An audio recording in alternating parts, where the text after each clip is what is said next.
অভিজাত আবাসন আরবানার কাছে আনন্দপুরে অগ্নিকাণ্ডে ভস্মীভূত ডেকোরেটরসের গুদামের মালিক গঙ্গাধর দাসকে গ্রেফতার করেছে পুলিশ। যদিও এখনো পর্যন্ত মোমো কোম্পানির কাউকে গ্রেফতার করতে পারেনি পুলিশ। এদিকে আনন্দপুরের নাজিরাবাদে অগ্নিকাণ্ডের মৃতের সংখ্যা বেড়ে হয়েছে 16।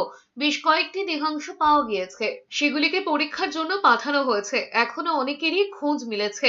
অগ্নিকাণ্ডের ঘটনায় গ্রেফতার গঙ্গাধর দাস 40 বছরের বেশি সময় ধরে ডেকোরেটিং এর ব্যবসার সঙ্গে যুক্ত ছিলেন। ধীরে ধীরে তার ব্যবসা ফুলে ফেঁপে ওঠে। রবিবার রাতে আনন্দপুরের নাজিরাবাদে তার ডেকোরেটিং এর গুদাম ভস্মীভূত হয়েছে। তারপর থেকেই পলাতক ছিলেন পূর্ব মেদিনীপুরের খেজুরির বাসিন্দা গঙ্গাধর। 40 বছর আগে নিজের এলাকায় ডেকোরেশনের ব্যবসা শুরু করেছিলেন। প্রথমে জেলার মধ্যে নানা অনুষ্ঠানে বরাত নিতেন। এরপর নানা রকম প্লাস্টিকের ফুল নিয়ে কারিগরদের দিয়ে অনুষ্ঠান বাড়ি সাজানোর কন্ট্রাক্ট নিতে শুরু করেন। বিদেশ থেকেও বিভিন্ন সামগ্রী আমদানি করতেন। ধীরে ধীরে ফুলে ফেঁপে উঠতে থাকেন গঙ্গাধর।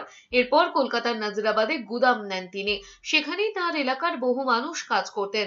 গাফিলতির কারণেই দুর্ঘটনা। এই ধারায় মামলা দায়ের হয়েছে।